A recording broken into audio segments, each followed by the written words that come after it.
Alexandra, it's so great to have you here. We're day 2 games from Barcelona, a beautiful venue. You've just come off the stage of your ad quality panel. First of all, how was it?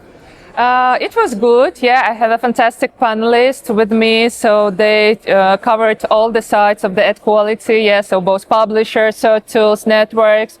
We had really intensive discussions. Yeah, so I hope we enjoy it. So I hope all the audience as well. Yes. So it's on ad quality. Today you're in the weeds. Obviously, you're senior ad monetization manager at Easybrain. I want to ask you a little bit about monetization and ad quality. So for my first question for you, as someone who's in the weeds with monetization, what's one placement that you think is underestimated by developers? And what signal would tell you that, wait a second, this works really well? If we talk about ad placements, probably I would name interstitials on the gameplay.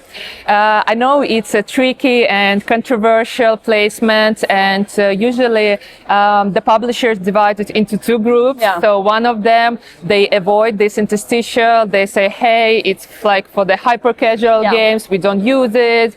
Our user is so high valuable. And the other just don't care. So they want more money, they want more revenue. So they just push it in all the gaps. And so users get bumped with the interstitials and overwhelmed with the amount of ads. But I truly believe that the truth is somewhere in between. Right. So yeah, you shouldn't push it too hard.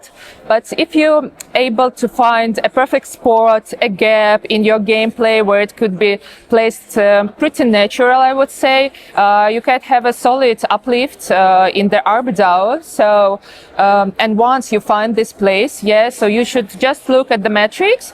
And if you see that your ARPDAU is increasing while your retention is not decreasing, all the product metrics is okay. So that means that you get it. So you find this perfect spot. That middle ground is what you're talking about. Yeah. And like I said, you've just come off a panel on ad quality. So on ad quality, when you hear that word, what's the one sort of non-obvious signal you look to show you that it's actually improving engagement and not just pushing revenue around? What is that telltale sign? Yeah, we were discussing it at the panel. So for sure, for now, there is no clear, I would say, benchmark for the ad quality. There are a lot of sides of it. It's a product metrics, your revenue, eCPM, and so on. But if we talk about just one, I would probably say that the churn rate of a particular network, so not an overall on the top level. But if you are able, it's tricky to catch it, to measure it, if you don't have a specific tools or you don't use third-party solutions.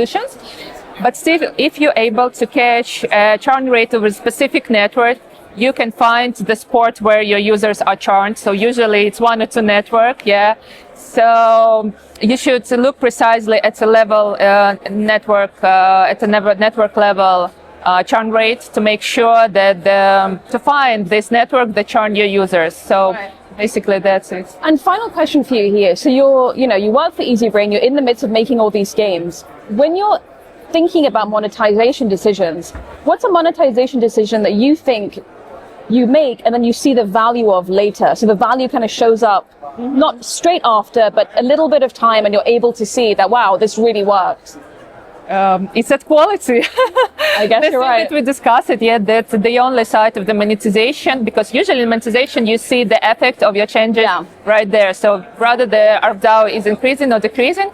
And with that quality, it doesn't work like that. Firstly, because you can't properly A/B test it for now. So there is not enough tools, resources. The network doesn't allow you to change it on a placement level. So you just make the changes. Then you need to observe your metric for a few months at least. And only after that, you will be able to say whether your strategy with the ad quality was successful or not. So you need to be patient, because this change doesn't happen at one day. So you need to be patient, and only in a few months you would be able to see if your strategy works or not. Amazing stuff, Alexandra. Thank you so much for your time. We can't wait to see what Easybrain does next. Yeah, thank you so much for having me. I'm always a pleasure to be at Games Forum. It's amazing. Thank you. Thank you.